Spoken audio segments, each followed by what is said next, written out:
According to the Hindu scriptures, the Pandavas, sons of Mother Kunti, fought the Kauravas, sons of the blind king Dhritarashtra. In this battle, ever remembered as the Mahabharata, the Pandavas emerged victorious. Well, all great battles are fought on the battlefield. However, have you ever imagined your mind turning into a battlefield? Have you ever heard those two loud voices screaming, "Sit and study"? No, you need a break. Oh, come on, you have exams coming up, sit. 10 minutes wouldn't hurt. No, yes, whew. I can't take it anymore. Have you ever been in this situation? You must have.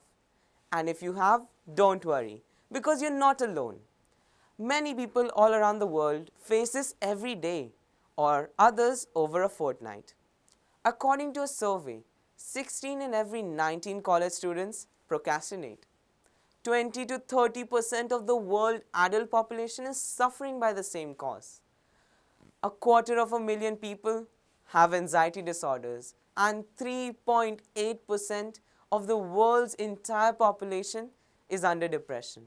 It is now not surprising why only 1 to 2% of individuals are categorized under successful individuals.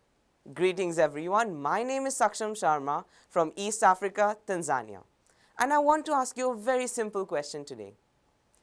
Over these years, throughout the history of mankind, we have had our brain.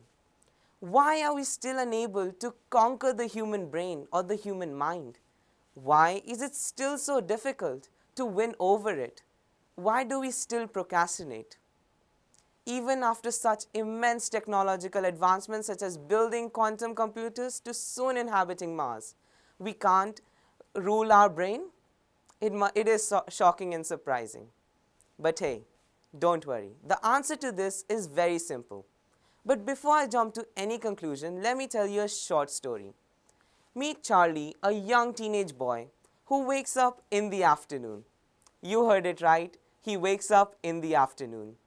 He gets up, has a shower, and sits for some breakfast. Meanwhile, he switches on the television and watches his favorite web series, relaxing and enjoying his life. He goes back to his room and it's his friend's call, calling him for a game of Battle Royale. But hey, Charlie knows at the back of his mind that he has work to do, exams coming up, and already a lot of work pending. But still, Charlie thinks, let me play for 10 minutes and I'll work better later. When the 10 minutes turn into 2 hours, no one knows. It becomes evening. Charlie's mood is filled with emotions of discouragement, disappointment, and guilt. His mood is now ruined. He does sit to study, but nothing goes into his brain. His annoyance level begins to rise and he throws his books aside. He lays on his bed and watches the ceiling fan and thinks, I can't study with so much pressure. I need a break, and Charlie goes to sleep.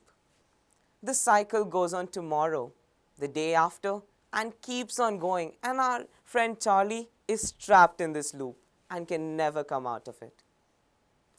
According to scientists, it takes only 10,000 hours to learn and master a new skill. That's only a year and a half.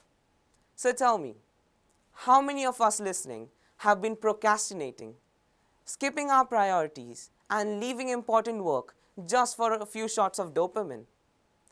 Till date, we have become what I personally like to call master blasters of procrastination, because throughout these years, we have been perfecting and practicing this art of procrastination, this art of being so lazy. But hey, a great man once said, no lock is invented without its key. So no problem arises without its solution. And our solution is very simple. So tighten your seatbelts and sit back, because this journey is going to be fascinating. Let me take you a few 100,000 years back into time, when early man began to develop and hunt. At that time, only one part of our brain was really developed, and this was the amygdala.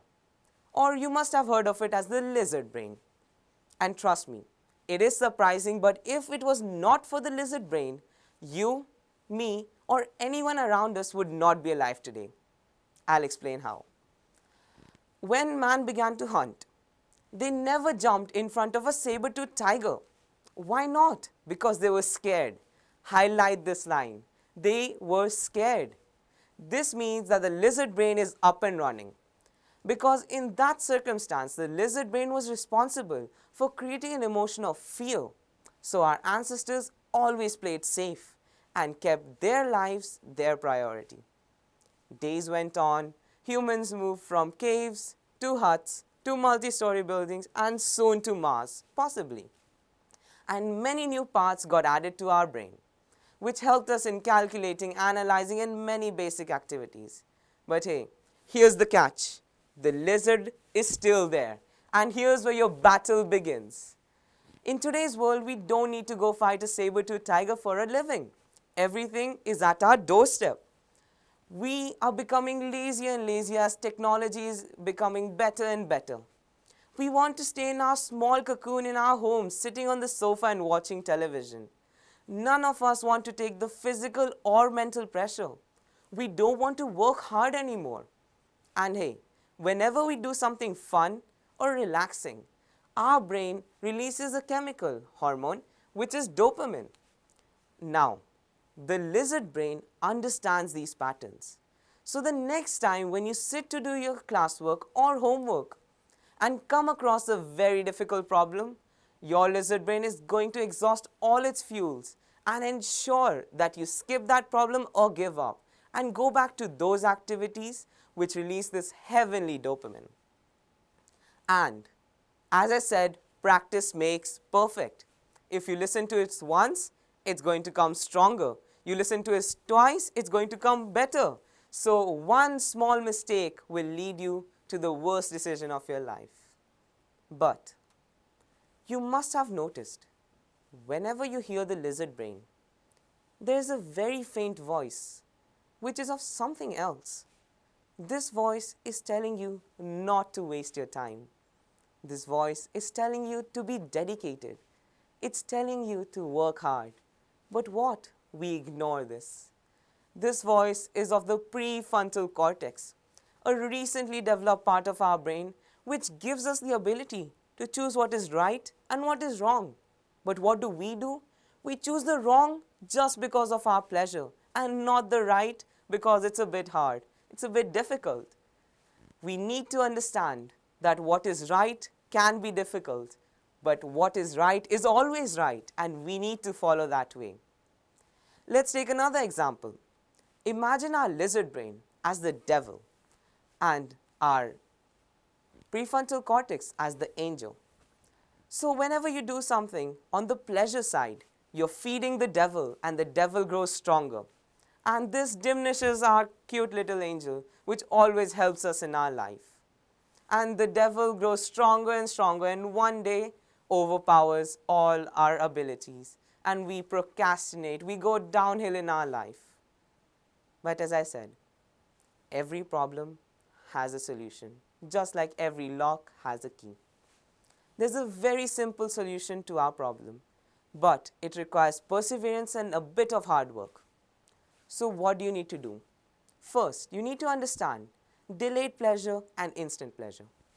Delayed pleasure is something that comes from hard work, but it's an immense reward. For example, you've been training for a sport for months and years now, and when the championship day comes, you are the player of the match. All this hard work paid off. Whereas, instant pleasure. You know you have practice today, but you're at home watching YouTube. You know you have exams coming, you're watching web series. These are instant pleasure, which give you that dopamine shot instantly, but they don't last long. And this pleasure, which is the delayed pleasure, will give you happiness for life. So let's do one thing. The next time you find yourself tangled between these two choices, do one thing.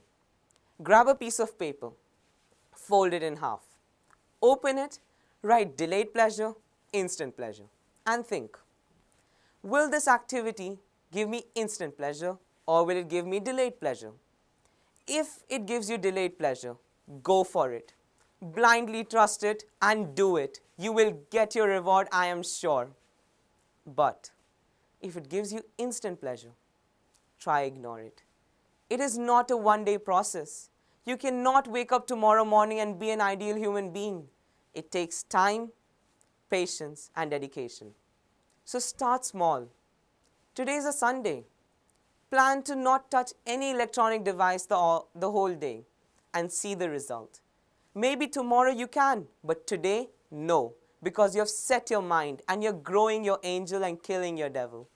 So let's join hands on this journey to strengthen our prefrontal cortex and be successful and forget this devil lizard mind of ours.